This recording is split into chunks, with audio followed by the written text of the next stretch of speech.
Para começar esse módulo, vamos fazer a análise de um espaço, de modo que possamos entender seu comportamento e, posteriormente, podemos calcular a quantidade de material necessário para a obra.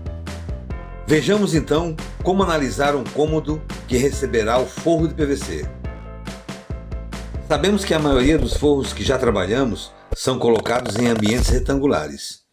Então, nesse caso, analisamos como que o forro será distribuído, pois ele poderá ser colocado tanto na vertical quanto na horizontal, em relação à superfície do forro. Parece uma informação modesta, porém, ela é muito importante. Isso acontece porque a quantidade de forro necessária para a instalação na horizontal é diferente da quantidade de forro necessária para a instalação na vertical.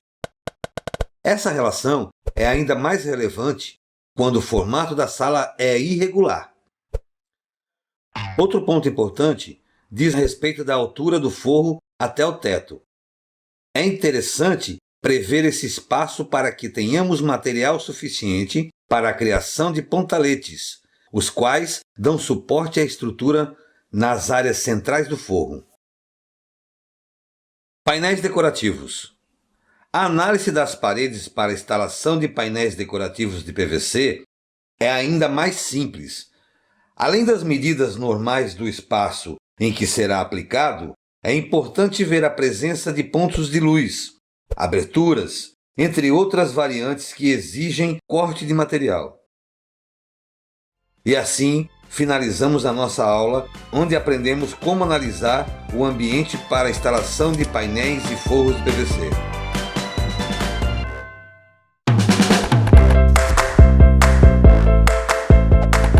Após termos aprendido como analisar o espaço da instalação, vamos aprender a efetuar os cálculos necessários para a quantidade de material. Antes de efetuarmos os respectivos cálculos, vamos conhecer as principais características dos forros e painéis decorativos que a Plasforro disponibiliza para o mercado. A Plasforro tem duas medidas de forros e painéis de PVC, uma com 25 cm de largura e a outra com 20 cm de largura. Por questões de logística, todos os produtos podem ser disponibilizados com 6 metros de comprimento. A partir dessas informações, já temos meio caminho andado nesse processo. Nisso, também podemos ter em mente as seguintes informações. Se um forro é do tipo 20 cm de largura, então podemos concluir que precisamos 5 chapas para completar o metro. Já os de 25 cm, precisamos de 4 chapas para completar o metro. Lembrando que sempre começamos a medir pela largura, assim como o primeiro número a ser anotado em orçamento de um cômodo. Sabendo disso, vejamos um exemplo. Numa parede com 4 metros de largura, utilizaremos nesse caso painéis de 25 centímetros para facilitar este processo.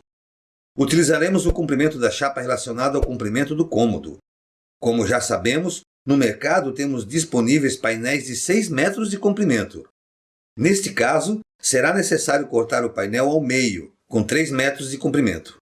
Perfeito! Agora que temos a largura, precisamos saber quantas chapas de painel decorativo são necessários para completar 4 metros de largura. Sabemos que são necessárias 4 chapas de 25 cm para completar o metro. Temos uma parede de 4 metros, logo precisamos de 16 chapas para completar todo o painel. Muito fácil, não acha?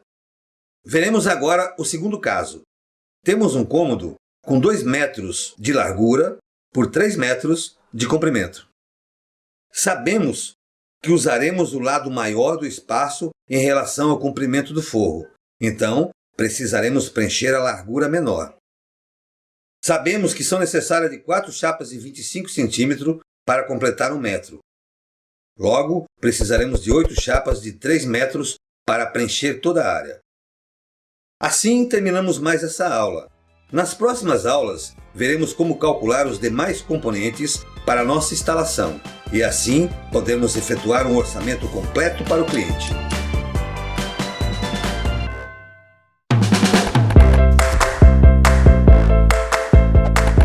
pós-forro possui diferentes opções de acabamentos e cada um para necessidades específicas. Temos, por exemplo, o perfil U, que é usado para dar acabamento às bordas do forro ou do painel. Também é usado como guia de encaixe durante a instalação. Seu uso é bastante frequente. Ele também possui versões baseadas nos modelos disponíveis, sejam eles nas versões laminados, top luxo ou branco. Além do perfil U, também podemos encontrar acabamentos do tipo meia cana e emenda disponíveis em todos os modelos existentes. A meia cana tem uma função parecida com o perfil U. É utilizada na parte superior do painel ou nas bordas de um forro. A emenda é normalmente utilizada, como o próprio nome diz, para fazer emenda das chapas quando o espaço é maior do que a maior chapa disponível. Além disso, ela também permite juntar duas chapas diferentes em uma meia parede, por exemplo. Os demais acabamentos normalmente são utilizados nas versões branca e amadeirada. O cálculo dos acabamentos necessários para a instalação de painéis e forros de PVC é ainda mais simples. Basta somar as laterais do cômodo. Por exemplo, em um cômodo de 4x3, basta somar 4 mais 4 e 3 mais 3, que é igual a 14 metros de acabamento. E assim, terminamos mais uma aula. As informações disponíveis para o seu orçamento estão quase prontas. Vejamos como finalizá-lo nas próximas aulas.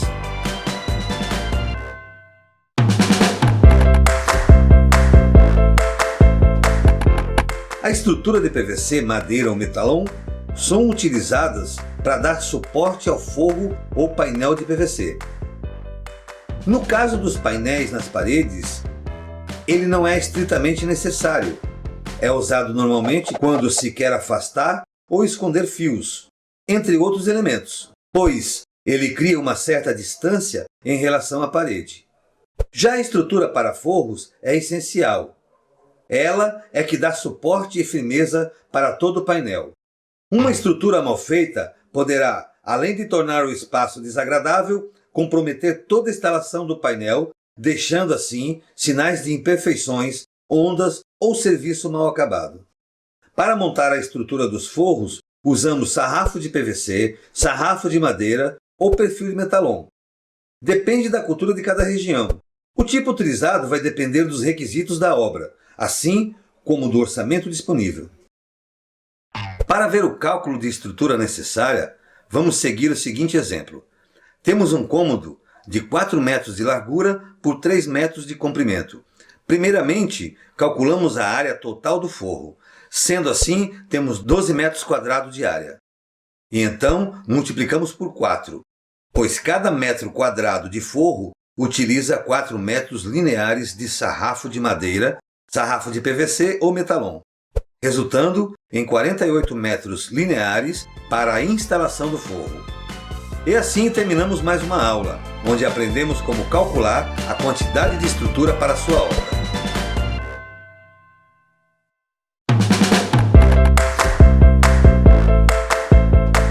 Para a fixação dos elementos de uma instalação, temos dois recursos para esse fim: os parafusos e a cola. Veremos primeiramente os parafusos.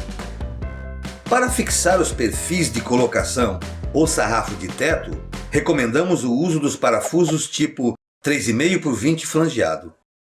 Eles dão maior firmeza para a estrutura.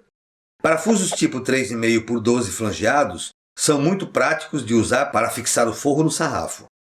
O formato da cabeça facilita a fixação. Parafusos com bucha são usados para fixar principalmente o sarrafo em paredes de tijolo, cimento, concreto ou lajes.